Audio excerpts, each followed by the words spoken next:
बर'खौ 5 बोसोराव जोंनि बिटिआरनि चिफ मानगोनां प्रमद बर'खौ बिथाङा बुंदों जाति फानदों, हारि फानदों, माबा माबि फानदों, गोबां बाथ्राजों रायजो राजाफोरखौ थगायदोंमोन।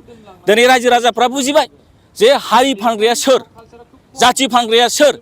जाय हाग्रामा महिलारिया रेलगारि कच फेक्टरि खालामनो, आदानि कम्पानि खालामनो गायसननो बिथाङा दिनै पारमिसन होआखै। आन्दलन खालामदों, बर' जाथि रायजो राजाफोरखौ मिसगाइड खालामनानै बिथाङा दिनै बेबादि कम्पानि, बेबादि इन्डास्ट्रिखौ गायसननो बिथाङा बेबादि बिरोधिता खालामदोंमोन। दिनै बिथाङा जुबिन गार्ग थैखांनायनि उनाव जुबिन गार्गनो बिथाङा जोंनि सान्दामारियाव 50-60 बिगा जुबिन गार्गनि नामाव हा हगारना फैबाय। दिनै बेबायदि जाति फानदों होनदों प्रमद बर'खौ। दिनै हाग्रामा महिलारिया जे मोनबा समस्ति बिटिआरनि सिङाव जे मोनब्रै समस्ति, बे समस्तिखौ बिथाङा हाग्रामा महिलारिया बिजेपिनो फानबाय। दिनै बेफोर बाथ्राफोरखौ दिनै नुनानै रायजो राजाफ्रा बुजिदों। बिथाङा दिनै आदिबासि, बेनिफ्राय नोङो राजबंशी, बेनिफ्राय गुबुन गुबुन जाथि जनगोष्ठीनि बिथाङा एसटिखौ जासिनानै बिथाङा राजनिति खालामदों।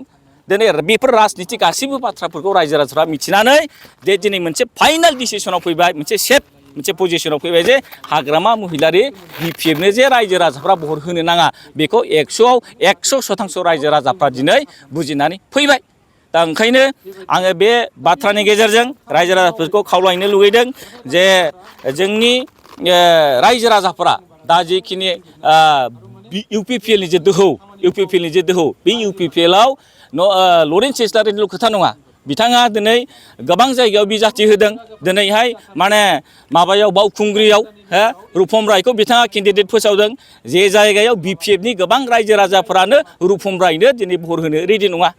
दतमा बियाबाव रबिराम नार्जारि, जाय रबिराम नार्जारिया 5 बोसोराव एमएलए जानानै रायजो राजाफोरनो फोथासेबो खामानि मावनो हायाखै। दिनै दतमा बियाबावबो जोंनि राजु नार्जारि बिथाङा देरहानायनि लामायाव।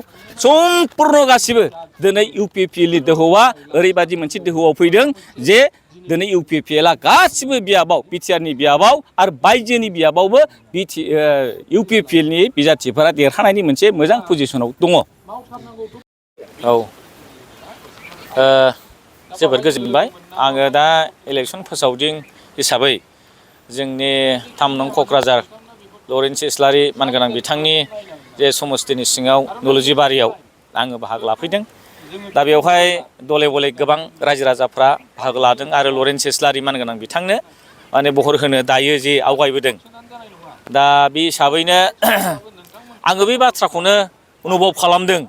दानि जे आथिखालनि जे बेवहाय लरेन्स इस्लारिनि समस्तिल' नङा, जे इउपिपिएल हिसाबै जे दले बले रायजो राजाफ्रा दोलै नोगोरै बाहागो लादों। आं बे मोनसे अनुभब खालामनानै बे बाथ्राखौनो बुंनो लुगैयो जे मा खारनाव दायो हाग्रामा महिलारिया मा खारनाव देरहागोन।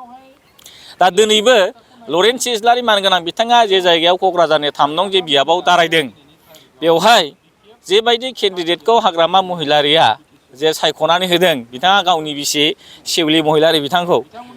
दा आं दिनै बे मिडियानि गेजेरजों बेखौनो बुंनो लुगैदों जे मा खारनाव सेउलि महिलारिनो दिनै बिपिएफनि कर्मिया बा रायजो राजाया भट होगोन, बेखौ हाग्रामा महिलारिया क्लियार खालामनांगौ। बिथाङा गाबोननि गेजेरावनो बा दिनैनि गेजेरावनो हाग्रामा महिलारिखौ क्लियार खालामनांगौ जे हाग्रामा महिलारिनि बिसि सेउलि महिलारिनो मा खारनाव भट होनांगौ।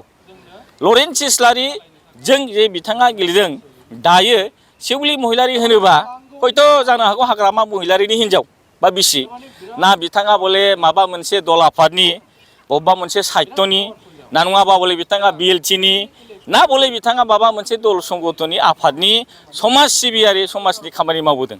बिथाङा बेबायदि जेबो गैया। नाथाय बेल' मोनसेल' बाथ्रा जों बुंनो हायो, बिथाङा मानोना हाग्रामा महिलारिनि बिसि।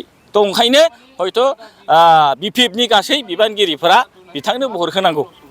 दा आं बेखौनो दिनै बुंनो लुगैदों, हाग्रामा महिलारि होनबा बिबो नांनो एमसिएलए खालामनाय, हाग्रामा महिलारि होनबा बिबो नांनो इएम होनाय, हाग्रामा महिलारि होनबा बिसिनो टिकेट होनाय, बा बले हाग्रामा महिलारि होनबाथाय गावनि बिसिखौ मन्त्रि माबा माबि खालामनाय, हाग्रामानि सम्पुर्ण न'खरनि सोरबा गेन्द्रा जग्ल, सोरबा बाबु हाबि जाबि सम्पुर्ण हाग्रामानि न'खरनि मानसिफ्रा राजनितियाव प्रायरिटि मोननांगौ राजनितियाव माबा मोनसे मोननांगौ ओंखायनो हाग्रामा महिलाया गावनि न'खरनि मानसिफोरखौ बेबायदि खालामबाय थानायखौ जों नुनो मोनदों दा ओंखायनो जोङो खावलायदों रायजो राजाफ्रा बेखौ आन्दाज खालामदों जे हाग्रामा महिलारिया जथेस्थ' रायजो राजाफोरखौ थगायदों दा हाग्रामा महिलारि एबा BPF पार्टियावबो जे मोजां मानसि बुजिना मानसि गैया बिदि नङा हाग्रामा महिलारिनि एबा BPF सरकारावबो BPFनि दलावबो बिराद मोजां मोजां मानसि दंमोन दिनै बुंदों BPF दलनि गोबां दैदेनगिरि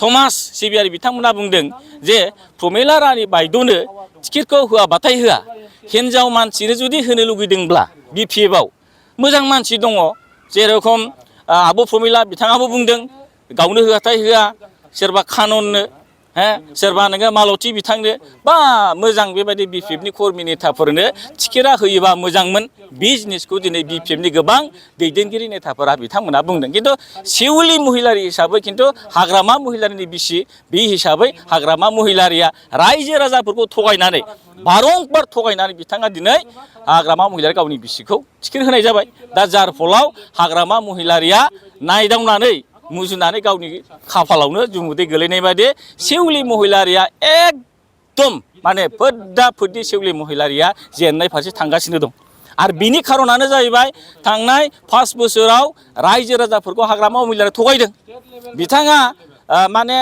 BTR एकर्डखौ होबथानायल' नङा नट अनलि होबथानायल' नङा BTR एकर्डखौ हाग्रामा महिलारिया केस होदों दिनैबो रायजो राजाफ्रा मिथिगौ हाग्रामा महिलारिया BTRनि एकर्डखौ केस होदों आरो BTRआव सम्पुर्ण जे सान्थि जादों बे सान्थिखौ बिथाङा होबथानानै मोनसे गाज्रि थासारि परिबेस खालामनो बिथाङा सेस्था खालामबोदों दिनै रेलगारि कच फेक्टरिनि बाथ्राखौ आं बुंनो लुगैदों हाग्रामा महिलारिया BTR एकर्डखौ जेबो गैया होनना बुंदों हाग्रामा महिलारिया बाउन्डारिखौ बाराया बुंदों हाग्रामा महिलारिया sports university agriculture university everything जे बुस्थुखौ BTR एकर्डखौ जेबो गैया होनग्रा मानसिया दिनै हाग्रामा महिलारिया हालु मैलु मानसि लाग्लुंनानै दाखालि रेलगारि कच फेक्टरि बानायबाय बे जाहैबाय BTR एकर्डनि मोनसे जाफुंसारनाय जायखौ जों बुंनो नागिरदों बेवहाय रेलगारि कच फेक्टरिल' नङा दिनै BTR ओनसोलाव जे जौगानाय खालबाहारानो जा लामायानो जा दालाङानो जा इउनिभार्सिटियानो जा प्रमद बर' लाबोनाय बे BTR एकर्डनि दारै जेफोर दफाफोरा इमप्लिमेन्ट जानो थांगासिनो दं बा इमप्लिमेन्ट जागासिनो दं